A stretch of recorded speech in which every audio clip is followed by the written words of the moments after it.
Bismillah. Waalaikumsalam warahmatullahi wabarakatuh.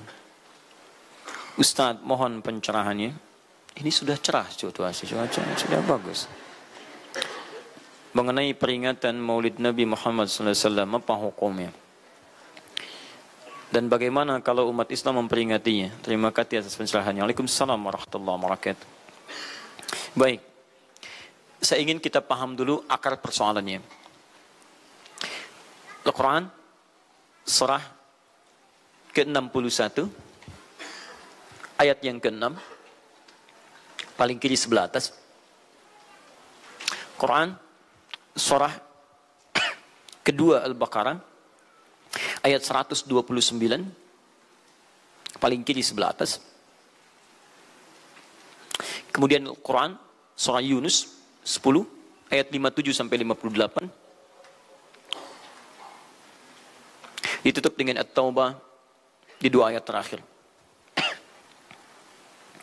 Taib. Sudah? Sekarang saya ingin coba kita membiasakan dulu untuk menilai sesuatu dengan penilaian secara ilmiah yang bersumber pada dalil-dalil yang ada, tidak sekedar menganalogikan dan main tebak-tebakan. Itu nggak baik dalam menyimpulkan hukum. Ya. Bismillah. Sekarang secara akademis, secara ilmiah, membahas sesuatu oleh para ulama diposisikan dulu, dispesialisasikan dulu dalam bentuk ta'rif namanya, definisi. Jadi kalau Anda ingin membahas sesuatu, kita harus sepakat dengan definisinya dulu. Ya, disebut dengan ta'rif. Ta'rif ini harus punya sifat jami' mani'. Jami' menghimpun semua unsur yang akan didefinisikan. Mani' mengeluarkan segala hal yang tidak terkait dengan definisi, sehingga pembahasan kita akan fokus pada hal yang akan dibincangkan. Awas, hati-hati. Kita ingin berbicara tentang sesuatu, tapi kita tidak sepakat dengan definisinya. Bagaimana bisa menyimpulkan hukumnya? Dan kelemahan orang-orang sekarang, ketika berbicara hukum, dia tidak tahu apa yang dibincangkan. Sekarang misal, kita akan bertanya tentang maulid. Apa hukumnya maulid? Kita harus sepakati dulu apa itu maulid. Awas, ini penting ini. Banyak masalah yang muncul sekarang, tapi tidak disepakati tentang ini. Banyak orang bahas tentang hukum musik. Hukum musik begini-begini. Begitu saya tanya apa itu musik, bingung dia jawab. Apa itu musik? Anda mesti sepakat dulu musik itu apa. Di zaman Nabi apa yang disebut dengan musik. Zaman sekarang apa yang disebut dengan musik. Ketika Nabi menyampaikan hukum musik, apa yang dimaksudkan oleh musik di situ. Kalau antum paham tentang definisinya, maka keluarkan turunan hukumnya. Maka lebih mengerti di situ. Nah sekarang maulid. Apa itu maulid? Sekarang begini. Maulid atau maulud? Mana yang benar? Bukan Allahu a'lam, harus dicari kita. Mana maulid atau maulud? Antum sibuk menilai, ini maulid tidak benar. Oh, jadi yang benar maulud. Maulud juga tidak benar. Masya Allah. Apa maulid? Apa maulud? Baik, lihat. Kalau disebutkan maulid, itu waktu kelahiran. Waktu kelahiran. Awas, hati-hati nih ya, hati-hati. Ada kemarin saya lihat tulisan begitu bersemangat, Masya Allah, panjang-panjang nulis, ternyata salah paham, pahamnya salah. Ya. Maulid itu ulang tahun, bukan ulang tahun maulid itu. Bukan ulang tahun, bukan peringatan ulang tahun maulid itu. Ingat baik-baik, kalau pakai peringatan itu pakai Idul Milad, ya, hari kelahiran, peringatan hari kelahiran, ulang tahun. Tapi kalau cuma maulid itu waktu kelahirannya. Awas, hati-hati ya, hati-hati dalam memahami sesuatu. Kita masih detil dan jeli dalam memahaminya. Jadi kalau disebutkan maulid itu waktu kelahirannya. Kalau disebutkan maulud itu artinya bayi yang lahirnya. Bayinya yang dilahirkan. Nabinya. Kalau dalam konteks Nabi. Jadi kalau disandingkan dengan kalimat maulidun Nabi artinya waktu lahirnya Nabi. Jelas ya? Kalau maulud Nabi itu artinya nabinya, nabi yang dilahirkan. Jelas? Saya ulang, maulid apanya? Waktunya. Kalau maulid Nabi artinya apa? Waktu Nabi dilahirkan. Baik, maulud artinya apa? Nabinya. Kalau maulud Nabi artinya apa? Nabinya yang lahir. Jelas sampai sini? Sudah. Ya, selesai pembahasan secara bahasanya. Nah sekarang apa hukumnya maulid Nabi? Maulid Nabi nggak ada hukumnya. Karena waktu lahirnya Nabi, bagaimana kita bisa melekatkan hukum pada waktu lahirnya Nabi? Lahirnya lahir. Jelas ya? Ustadz, apa hukumnya maulid Nabi? Antum kenapa? Apa hukumnya waktu lahirnya antum? Hah? Antum lahir apa hukumnya? Kapan antum lahir? Ustaz, kapan antum lahir? 11 September. Apa hukumnya? Apa hukumnya? Apa hukumnya saya lahir? Lahir ya lahir. Jelas ya? Jadi kelahiran seseorang itu nggak ada hukumnya.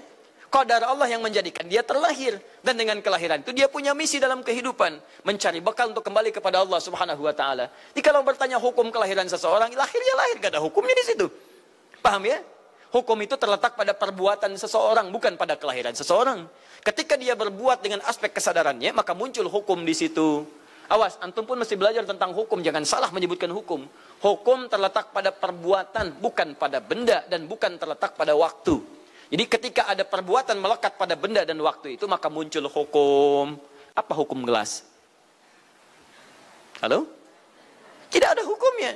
Tapi kalau menyebutkan apa hukum gelas yang menampung kemudian barang yang haram yang digunakan gelas ini melakukan perbuatan haram, baru muncul haram. Apa hukumnya gelas yang digunakan untuk melempar orang lain? Haram hukumnya. Apa hukumnya gelas yang digunakan menampung air minum untuk diminum dalam keadaan yang sehat? Sunnah hukumnya. Jelas ya? Apa hukumnya golok? Golok digunakan apa? Kalau digunakan menyembelih hewan kurban, maka jadi sunnah hukumnya. Kalau golok digunakan untuk menyakiti orang lain, mengancam. Siapa nama kamu? Oh, Masya pakai golok. Ya, hati-hati. Nah, itu haram hukumnya. Jadi benda terletak kepada, maaf, perbuatan yang melekat kepadanya. Apa hukumnya hari kelahiran? Hari kelahiran nggak ada hukumnya. Yang melekat hukum itu bagaimana menyikapi hari kelahiran itu. Itu poinnya. Paham ya? Ketika ada perbuatan melekat kepadanya, maka di situ ada hukum. Maulud itu bayinya, berarti nabinya. Apa hukum maulud? Apa hukumnya nabi? Nabi yang lahir nggak ada hukumnya. Jadi kalau Anda menolak maulud dengan pengertian seperti ini, maka Anda keluar dari Islam. Kalau dalam hukum seperti ini, saya menentang maulid Nabi, berarti Anda menentang kelahiran Nabi SAW. Saya menentang maulud Nabi, berarti Anda berhadapan dengan Nabi, Anda musuh Nabi. Jadi kalau Anda dimaksudkan dengan kata maulud dan maulid, Anda tidak bisa menentangnya, bisanya menerima, saya menerima. Menerima. Kenapa? Karena dalam pengertian bahasa, maulid itu artinya waktu kelahiran. Maulud artinya nabinya. Jangankan saya, siapa saya dibandingkan Nabi Isa alaihissalam? Nabi Isa itu hidup 600 tahun sebelum Nabi Muhammad SAW dilahirkan. Nabinya belum ada. Nabi Isa sudah ada. Tiba-tiba umatnya menduga Nabi terakhir itu Nabi Isa. Karena Nabi Isa punya sifat yang mirip di ramalan kitab yang mengatakan Nabi terakhir itu punya sifat baik dengan masyarakat lingkungan sosialnya. Dan Nabi Isa itu lembut luar biasa. Jangankan pada manusia, pada hewan pun itu lembutnya luar biasa. Jalan dengan muridnya. Di perjalanan kemudian ada aliran anak sungai melihat bangkai hewan. Sudah jadi bangkai, baunya luar biasa. Kata muridnya, guru, bau sekali bangkai ini. Kata Nabi Isa alaihi salam, Al-Masih, yang disebut oleh sementara orang dengan Yesus, itu Nabi, bukan Tuhan. Nabi beliau mengatakan, kata Nabi Isa, perhatikan, begitu putih sekali dan bersih giginya. Kata muridnya, Tuan Guru, kenapa Anda mengatakan demikian? Kata Nabi Isa, karena manusia hanya akan menyampaikan apa yang ada dalam benak pikirannya. Jadi kalau pikiran Anda kotor, Anda akan melihat bangkainya saja. Tapi kalau pikiran kita baik, kita akan mencari yang terbaik dari hewan itu. Bukankah dia ciptaan Allah? Bukankah dalam setiap ciptaan ada hikmah dan kebaikan? Perhatikan bagaimana putih bersih giginya. Jadi kalau bangkai saja bisa menjaga kebersihan gigi, kenapa kamu yang masih hidup tidak mesti? Ya minimal kamu jaga perasaan. Minimal jaga perasaan, kan? Tapi itulah luar biasa. Di sini sering diambil hikmah bahwa teko akan mengeluarkan isi tekonya. Isinya kopi, keluar kopi. Isinya air bening, keluar bening. Isinya susu, keluar susu. Demikian juga kita. Bayangkan, Nabi Isa bukan hanya pada manusia. Pada hewan yang telah jadi bangkai pun, itu mohon maaf, kalimatnya dan sikapnya begitu indah, luar biasa. Maka diduga oleh kaumnya itu Nabi dan Rasul yang terakhir. Saat mendengar kalimat itu, kata Nabi Isa, bukan saya. Nabi terakhir punya sifat sama seperti saya dalam hubungan dengan makhluk. Jadi bukan cuma dengan manusia, dengan hewan, jangan sakiti. Kalaupun menyembelih, jangan sakiti hewannya. Makanya Nabi ini akan memberikan isyarat-isyarat yang sangat indah. Masya Allah. Pada tumbuhan, dia jaga. Tapi Nabi yang terakhir ini punya keunggulan yang tidak bisa disaingi oleh Nabi-Nabi lainnya. Apa itu? Ibu bapak sekalian, tingkat kedekatannya dengan Allah luar biasa. Ibadahnya luar biasa. Dalam bahasa Arab, tingkat kebaikan yang terkait dengan makhluk secara sosial, itu kalau satu kebaikannya disebut dengan Mahmud. Tapi kalau banyak kebaikannya disebut dengan Muhammad. Muhammad. Tapi kalau hubungan dengan Allah, ya dengan Khalik, kalau punya tingkat hubungan yang baik, satu sisi saja disebut Hamid namanya. Hamid. antum rajin tahajud tapi belum konsisten puasa sunnah, maka antum namanya Hamid. Perempuannya Hamidah. Misal ada perempuan namanya Wanda, pakai Hamidah. Wanda Hamidah. Ya. Itu artinya yang dekat dengan Allah. Jadi kalau ada yang namanya Wanda Hamidah, jauh dari Allah. Ya. Kemudian pendapatnya menyimpang dari ketentuan Allah, mesti diingatkan. Anda Hamidah. Anda dekat dengan Allah, maka tidak layak mengeluarkan statement yang tidak sesuai dengan hukum-hukum Allah Subhanahu wa taala. Ya. Hamid. Awas, Hamid, nama Anda Hamid. Misal namanya Fahmi, Masya Allah. Hamid Fahmi Zarkashi, Masya Allah. Itu artinya hubungan dekat dengan Allah Subhanahu wa taala. Perempuannya Hamid, laki-lakinya Hamid, perempuannya Hamidah, Masya Allah. Paham sampai sini? Kalau bentuk superlatif, banyak ibadahnya, tahajudnya, sedekahnya, puasanya, segalanya, maka Masya Allah berubah kalimatnya. Dari kata Hamid jadi Ahmad. Ahmad. Maka Nabi Isa tidak menyebutkan kalimat Muhammad, tapi menyebutkan kalimat Ahmad. Karena kalau disebutkan kalimat Muhammad, nilainya serupa dengan beliau. Punya nilai kebaikan yang sama.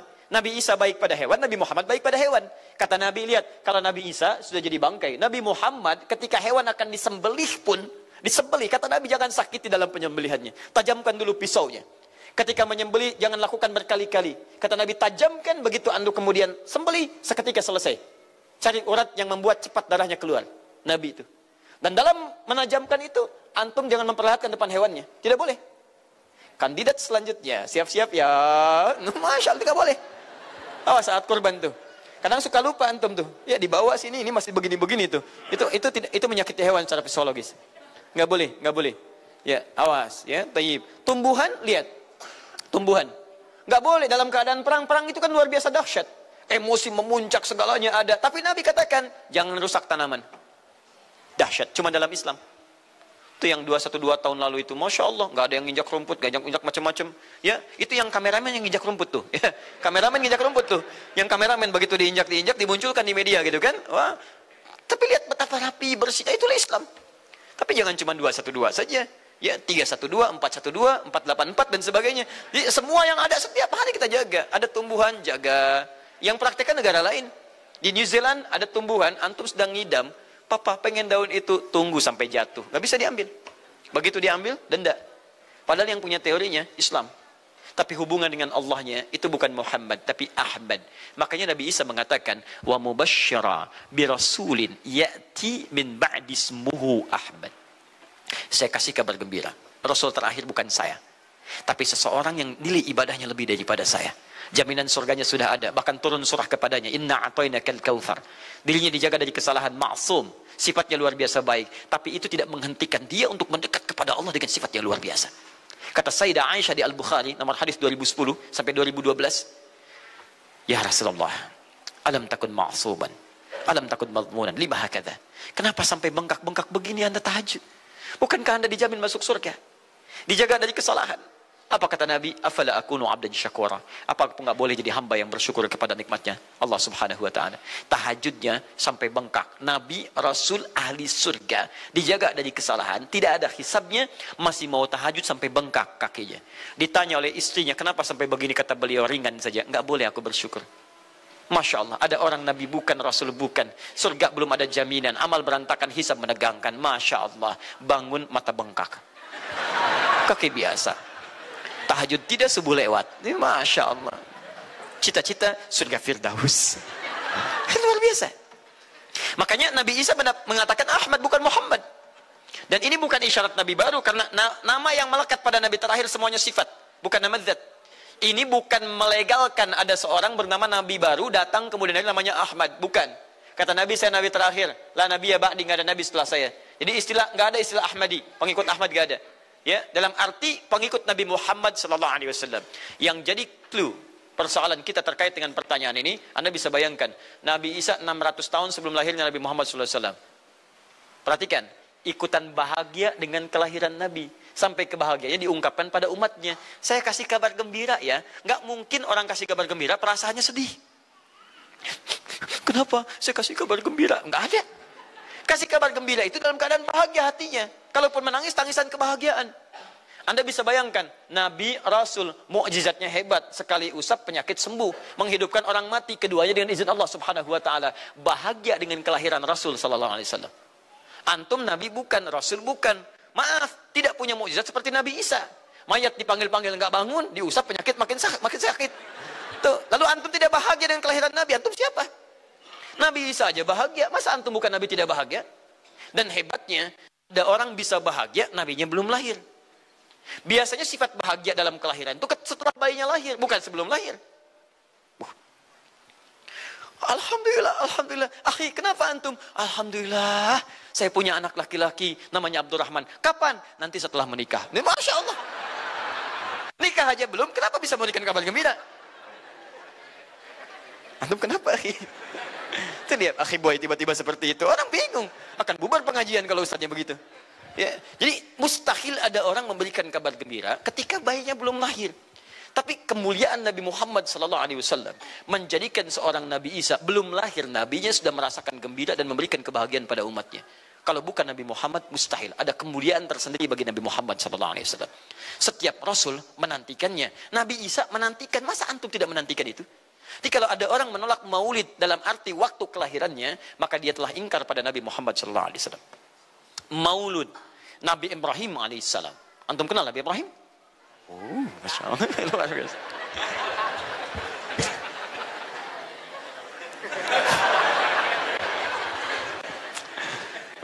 Dimanapun Anda berada, memang hari ini banyak orang berkumpul di Monas untuk bermunajat kepada Allah. Tapi tidak harus menjadikan kita menjadi tidak fokus. Di sini ada yang kenal Nabi Ibrahim. Alhamdulillah. Nabi Ibrahim, Nabi Ismail alaihi wassalam, keduanya meninggikan bangunan Ka'bah. Setelah selesai bangunan Ka'bah ditinggikan, keduanya berdoa di samping Ka'bah. Apa doanya? Doa maulud. Lahirnya, bayinya. Nabi terakhir yang lahir di samping Ka'bah, yang ditinggikan oleh keduanya. Ya. Wa idh yarfa'u Ibrahimul qawa'ida minal baiti wa Ismail, ayat 127-nya.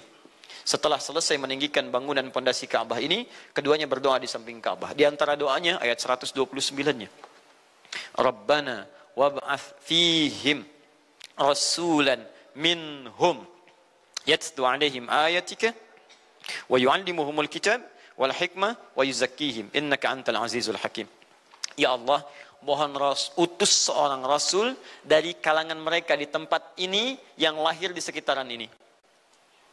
Jadi ada rasul yang lahir di dekat sekitaran Ka'bah. Hasil penelitian tidak ada rasul satupun yang lahir di dekat Ka'bah kecuali Nabi Muhammad SAW. Ya, silahkan cek. Kami baru kembali dari sana dan sampai sekarang tempat dilahirkannya masih ada dan disamarkan dalam bentuk museum. Ya, di bawahnya ada perpustakaan Al-Maktabah Qadimah. Di kalau antum dari Zamzam di sini, ini As-Saffah. Ya, nyebrang sedikit ini Istana Raja, dalam jarak cuma 15 meter ke sini kurang lebih. Lurus ke sini, kemudian belok langsung ke sebelah kanan. Di sini ada jembatan ke atas, ke lantai yang ketiga, ya, naik ke sini. Kemudian di sini antum langsung belok ke pintu sini. Ini ada Babul Ajyad, bab yang ke pintu ke-25. Ini bab Ismail, pintu ke-26. Antum lurus saja ke sini, jangan belok sini, jangan belok sini. Di sini kemudian ada gate lurus King Abdul Aziz, yang pertama di sini. Ya, antum belok kanan sini, lurus sekitar 30 meter dari sini, sebelah kanan ada pos satpam. Di atas pos satpam ada kamera CCTV 1. Dari sini antum jalan sampai ujung, di ujung sini, dari sini ke sini ada 35 kipas di atas. Pas di ujung sini. Kemudian ambil lurus ke sini, di sini ada bab Ali, ini masih dibuka, babus salam ini ditutup, di sini sebelumnya babun Nabi. Kemudian ambil tarik garis lurus dari babus salam ke sini, dari jarak sini ujung ke sini, ya ada sekitar 200 meter. Ke ujung sinilah, di sini ada bangunan warna krem di sini. Di sampingnya ada tempat ngambil air zam-zam dengan menggunakan keran. Jadi kalau punya girigen, ingin ngambil banyak, jangan nyusahin orang ngambil di, misalnya di termos-termos yang besar itu. Ngambil dari sini, itu ada keran langsung. Dan gratis di situ.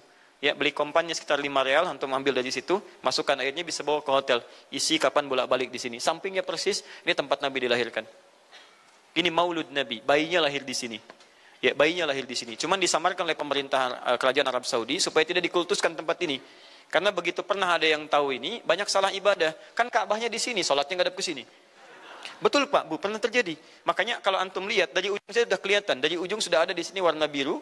Ya, ada tulisan di situ, ada gambar dicoret. Ada gambar orang sedang rukuk ke situ. Ada sorban dan sebagainya. Ada tulisan di situ, jangan beribadah menghadap ke sini. Karena ini bukan kiblat, haram hukumnya. Dan ditulis dengan menggunakan bahasa Arab, bahasa Inggris, bahasa Urdu, plus bahasa Indonesia. Artinya, ada orang Indonesia juga yang salah ke sini. Ya. Kalau tidak, mustahil ditulis pakai bahasa Indonesia. Nggak ada tulisan bahasa Cina, bahasa Jepang, dan yang lainnya. Ya. Nah, jadi ini kemudian dicoret, tapi tidak mencoret tentang situs pernah lahir di sini Nabi Muhammad SAW. Jadi artinya doa dua nabi tadi dikabulkan oleh Allah Subhanahu Wa Taala. Nabi Ibrahim, Nabi Ismail. Dan tahukah Anda, keduanya berdoa jauh sebelum kedatangan Nabi Isa. Saya pernah katakan 30 generasi sampai Nabi Ibrahim, tadi Nabi Muhammad SAW. Muhammad SAW bin Abdullah, bin Abdul Muttalib, bin Hashim, bin Abdul Manaf, bin Qusay, bin Murrah, bin Kilab, bin Ka'ab, bin Ghalib, bin Fihir, bin Malik, bin Nadar, bin Kinana, bin Khuzaimah, bin Mudrikah, bin Ilyas alaihissalam, bin Nizar, bin Mudar, bin Ma'ad, bin Adnan, bin Addi, bin Adri, bin Muqawwam, bin Nahur, bin Tarif, bin Ya'ruf, bin Yasjub, bin Nabit, bin Ismail alaihissalam, bin Ibrahim alaihissalam.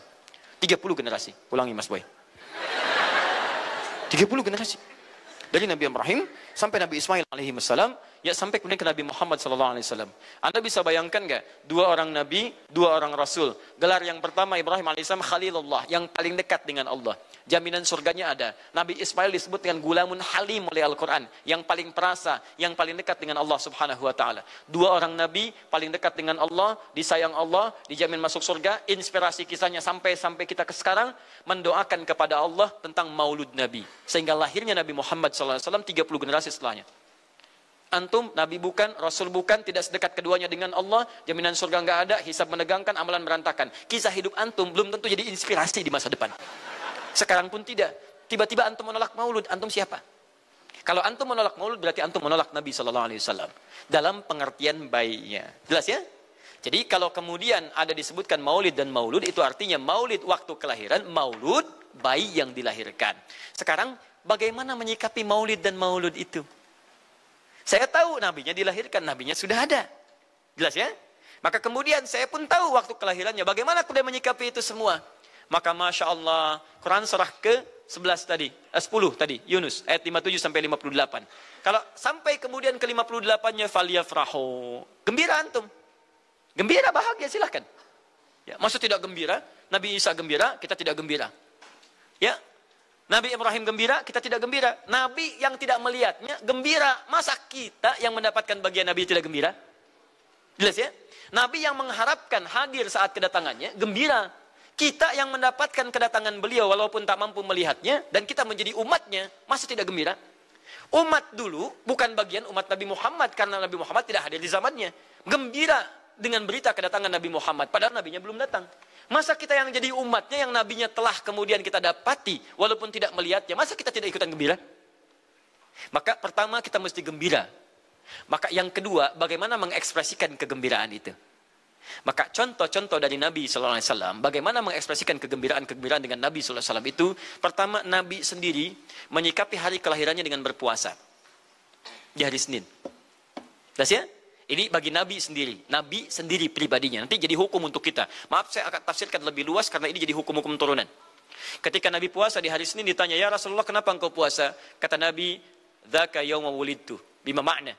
Ini adalah hari aku dilahirkan. Hari aku dilahirkan. Jadi ini hukum kelahiran. Kalau antum misalnya masuk pada hari dilahirkan, boleh antum ikuti sunnah Nabi SAW. Apa sunnahnya? Puasa. Puasa. Kenapa puasa? Nabi SAW mencontohkan puasa. Hari Senin beliau puasa. Ketika antum puasa Senin, bukan cuma puasa sunnah, tapi ada nilai di situ. Nah kalau hari lahirnya antum bertepatan dengan hari yang tidak diperkenankan puasa, seperti Jumat misalnya, hari kita bahagia, maka kata para ulama, ambil hikmah dari nilai puasa itu. Puasa itu kan dua hikmahnya. Satu, meningkatkan ibadah yang baik. Kedua, mencegah maksiat. Silahkan cek. Bukankah saat puasa ibadah antum meningkat? Silahkan cek. Saat puasa, jangankan yang fardu, yang sunnah dikejar kan? Jangankan Quran yang dibaca, Al-Quran dibolak-balik. Maksiat ditekan. Tidak ada orang puasa maksiat. Tidak ada. Ya, bahkan pelaku maksiat pun saat puasa, libur maksiatnya. Minimal takut batal puasanya. Jangankan maksiat, maaf, mencela orang pun dia tahan, berdusta dia tahan. Jam 5 bu, tinggal 1 jam mau buka, dicela orang habis-habisan. Oh, nggak balas dia. Kenapa nggak balas? Kan biasanya antum keras. Habis maghrib, habis maghrib, luar biasa. Habis maghrib tuh, begitu maghrib lupa, habis maghrib lupa. Ya, kenapa? Dia jaga. Jadi hikmah orang puasa itu kalau sudah puasa, ibadahnya meningkat, maksiatnya hilang. Jadi kalau antum ikut rajin puasa, ibadah tidak meningkat, maksiatnya tetap ada. Ada yang salah dengan puasa antum. Makanya ketika datang hari kelahiran, sebetulnya yang paling tepat, kalau antum bertepatan dengan waktu-waktu sunnah puasa, antum puasa. Senin antum puasa. Tapi kalau tidak bertepatan dengan waktu itu, hikmah puasa yang antum ambil. Antum koreksi diri sampai dengan hari kelahiran itu, berapa banyak ibadah sudah antum kumpulkan, berapa maksiat antum harus tangisi. Itu hikmah terbesarnya. Bukan rame-rame. Tiup lilinnya. Masya Allah, lilin ditiup, maksiat terus muncul. Apa faedahnya? Kasihan lilin tuh, udah dibakar, ditiup, dengan antum yang salah. Paham ya teman-teman sekalian?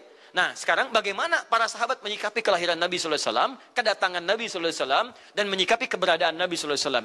Bukan cuma lahirnya, tapi setiap kedatangannya. Nabi datang dari Madinah, dari Mekah ke Madinah disambut oleh para sahabat yang ada di sana. Nabi datang dengan perang Tabuk, dari perang Tabuk disambut oleh para sahabat di sana. Tala al-badru alaina min thaniyatil wada'i, wajaba syukru alaina bada'alillahi da'i. Masya Allah, disambut dengan madid.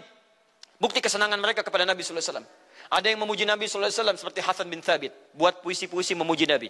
Seperti Zuhair bin Abi Salma. Tadinya musuh Nabi, begitu masuk Islam memuji Nabi SAW. Ada yang lagi kemudian menghormati Nabi dengan kedatangannya. Dengan mengikuti Nabi kemanapun. Nabi mencontohkan, amalkan. Nabi mengajarkan, ikuti. Masya Allah. Begitu Nabi meninggal, diabadikanlah kemudian nilai-nilai penghormatan itu. Ada yang menulis sejarah tentang Nabi. Ada yang menulis pujian kepada Nabi dalam bentuk sholawat. Ada yang menulis tentang amalan-amalan Nabi. Ada yang menulis tentang pengajaran-pengajaran Nabi. Dikumpulkan dan sampailah itu kemudian kepada kita semuanya. Dan itulah cara terbaik menyikapi tentang maulud dan maulid. Apa cara terbaiknya? Keluarkan ayat-ayat Qur'annya. 1. Quran surah ke-33 ayat 21-nya. Laqad kana lakum fi Rasulillahi uswatun hasanah. Sungguh ada pada diri Nabi SAW suri teladan terbaik untuk kita. Maka jika antum misalnya hadir momentum kelahiran Nabi SAW, maaf, biasanya kalau ada momentum-momentum tertentu orang bersemangat untuk mengingatnya. Silahkan cek. Hari pahlawan, ingat para pahlawan. Hari pahlawan berakhir, tidak ingat lagi. Hari kemerdekaan, ingat sampai pinang dipanjat-panjat. Ya, begitu dipanjat, kenapa panjat pinang? Masya Allah, menghormati pahlawan. Hari pahlawan sampai naik panjat pinang.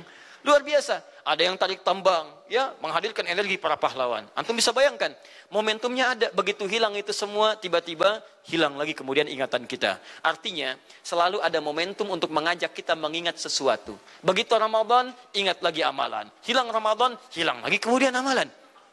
Nah, jadi apa yang terbaik dihadirkan? Ketika ada momentum itu, maka para ulama kemudian mencoba untuk menampilkan nilai-nilai tadi untuk mengembalikan kita pada tuntunan Nabi SAW. Maka ditulislah kemudian sirah-sirah Nabi. Disampaikan untuk mengenalkan Nabi Muhammad SAW. Mumpung mereka ingat. Disampaikanlah pengajaran-pengajaran tentang Nabi. Disampaikan ada pujian-pujian salawat kepada Nabi. Kalau yang dimaksudkan tentang nilai-nilai ini, maka dari dulu sudah ada. Sudah ada. Dan yang sudah ada ini tidak dibatasi dengan waktu. Bukan muncul Rabiul Awal saja. Rabiul Awal ke Safar, datang lagi itu. Safar sebelumnya Safar, Rabiul Awal, kemudian ke Rabiul Akhir, muncul itu. Ke Jumada, muncul itu. Jadi maulid itu tidak dibatasi dengan waktu. Setiap waktu itu maulid. Maulud tidak dibatasi dengan waktu. Setiap waktu itu maulud. Tapi kalau ada momentum bersamaan dengan waktu kelahirannya, kemudian kita hidupkan untuk mengenal kepada Nabi, dalam bentuk yang tadi disunahkan dalam Al-Quran dan Sunnah, itu tidak ada masalah. Yang ada masalah itu adalah ketika menghadirkan hal-hal yang bertentangan dengan Al-Quran dan Sunnah Nabi SAW. Misal, maaf, dulu orang sudah terbiasa mengkaji tentang Nabi, menyampaikan risalah Nabi. Kemudian diisi misalnya, maaf, dengan hal-hal yang bertentangan dengan keadaan-keadaan Nabi. Misal, saya ingin mengajarkan tentang Nabi, tapi ketika mengajarkan tiba-tiba mengatakan, pada saat ini Nabi pun datang bergabung bersama kita. Itu yang tidak kita sepakati. Jelas ya? Misal yang kedua, antum nih, mohon maaf, kerja di instansi. Bertepatan dengan Maulid Nabi, kita adakan peringatan. Padahal antum cuma ingin mengeluarkan anggaran saja dari situ. Itu bid'ah. Bid'ah. Mengeluarkan anggaran, sekedar hanya ingin dapat anggaran untuk dalam momentum Maulid Nabi, itu yang bid'ah. Maulid bukan makan-makan. Jadi kalau antum mengadakan Maulid Nabi hanya sekedar untuk makan-makan, itu yang bid'ah. Tapi kalau antum ingin belajar menghadirkan momentum itu untuk mengisi ta'lim, sama aja dengan ta'lim kita sekarang. Apakah ada hadis Nabi mengatakan ta'lim khusus di hari Ahad jam 8 pagi sampai jam 10? Tidak ada. Jadi ta'lim kita bid'ah ini. Jadi kalau antum pahami setiap yang tidak ada contohnya itu bid'ah, Masya Allah, maka akan ada banyak bid'ah dalam kehidupan. Mushaf itu bid'ah, karena nggak ada contohnya zaman Nabi SAW. Antum dari ujung kepala sampai ujung kaki itu bid'ah, karena antum tidak ada di zaman Nabi SAW. Ya, jadi jangan langsung menilai bahwa setiap maulid itu bid'ah. Bukan. Kalau momentum itu ingin diisi dengan ta'lim, ingin memperkenalkan Nabi, ingin mengajarkan syariat-syariat Islam, maka itu tidak ada masalah. Itu mengamalkan petunjuk-petunjuk ayat, bukan mengkhususkan di waktu itu, bukan. Karena ta'lim itu dibuka di setiap waktu, tapi menjadikan waktu itu untuk momentum, karena setiap orang sedang ingat Nabi pada saat itu. Jelas ya? Kapan lagi kita mendapati orang ingat Nabi? Maka ajarkan itu dan pesankan pada saat itu. Teman-teman, jangan cuma pada waktu ini ya, setiap waktu kita amalkan ingatan kita kepada Nabi sallallahu alaihi wasallam. Makanya saya kalau diundang, Ustaz ada maulid Nabi, saya datang untuk ceramah, untuk menyampaikan pesan-pesan terkait dengan Nabi sallallahu alaihi wasallam. Adapun masalah ritual-ritual saya tidak ikutan. Makanya paham, begitu saya datang pas ceramah. Saya berikan ceramahnya. Nabi begini, apa itu maulid? Allahu alam. Bukan Allahu alam, kan antum bikin spanduknya di sini. Apa itu maulud? Bukan maulud. Maulud itu begini, maulid itu begini. Ketika kita terangkan, kita sampaikan, Masya Allah. Antum tahu apa yang terjadi? Mereka mulai sholat dengan baik, masjidnya mulai ramai. Besoknya tidak ada ramai-ramai lagi. Begitu ada maulid, ceramah lagi. Ternyata ceramahnya nggak sampai maulid lagi. Besoknya ceramah lagi. Ahadnya ada waktu taklim. Dan itulah cara terbaik untuk memberikan penjelasan kepada masyarakat untuk mencintai Rasulullah sallallahu alaihi wasallam. Paham ya? Jangan seketika, ini maulid bid'ah. Masya Allah, antum tuh bid'ah dari kepala sampai kaki. Ya. Saya luar biasa kesal. Kadang ada orang bikin perbandingan begini. Maulid Nabi, maulid. Zaman Nabi tidak ada coret. Zaman sahabat tidak ada coret. Zaman tabi'in tidak ada coret. Zaman ini ada. Lalu diserupakan yang ikut-ikut ke sini. Antum kalau mengamalkan hukum seperti ini fatal. Zakat pakai beras. Zaman Nabi coret. Zaman sahabat coret. Ya, zaman tabi'in coret. Zaman ulama coret. Zaman antum ada bid'ah antum. Cara menyimpulkan hukum bukan seperti ini. Lihat turunannya, lihat dalilnya, lihat pemahamannya, lihat turunan-turunan fikihnya. Ya, bagaimana bisa zakat pakai beras ini jadi? Padahal contoh nggak ada, dalil nggak spesifik. Ayo coba temukan, Nabi zakat pakai beras, temukan. Kalau antum menemukan, Masya Allah, saya bermohon kepada Allah supaya Allah mempercepat hajinya antum dan masuk surga tanpa hisab. Tiap hari saya doakan. Tidak cukup dengan amin, cari dulu. Cari di setiap hadis Nabi zakat pakai beras. Saya sampaikan pada antum, sampai kiamat kurang 2 hari, antum nggak akan temukan. Sehari lagi buat sadar, ngapain nyari? Ya. Karena Nabi tidak pernah bersentuhan dengan beras. Silakan cari di kitab hadis palsu pun, sepalsu-palsunya nggak akan ditemukan. Capek pemalsu hadis mengarang hadis palsu tentang itu. Nggak akan didengar, nggak akan dilihat. Kenapa? Karena tidak ada. Ya, kata Muawiyah, hadza irqun, itu makanan pokok. Nabi zakat pakai kurma, pakai gandum. Ya, lihat, karena itu makanan pokoknya. Makanya setiap makanan pokok yang digunakan, kata para ulama, mendekati kaidah usul fikihnya. Lihat, kaidah usul fikih diambil di sini. Setiap yang punya keserupaan dengan itu, sekalipun teksnya tidak jelas langsung menunjuk, itu ada isyarat, namanya qarinah namanya. Kalau ada isyarat menunjukkan kepada itu, maka boleh digunakan sebagai alternatif lain dari makanan pokok yang tidak didapati di masa kita dengan generasi yang berbeda.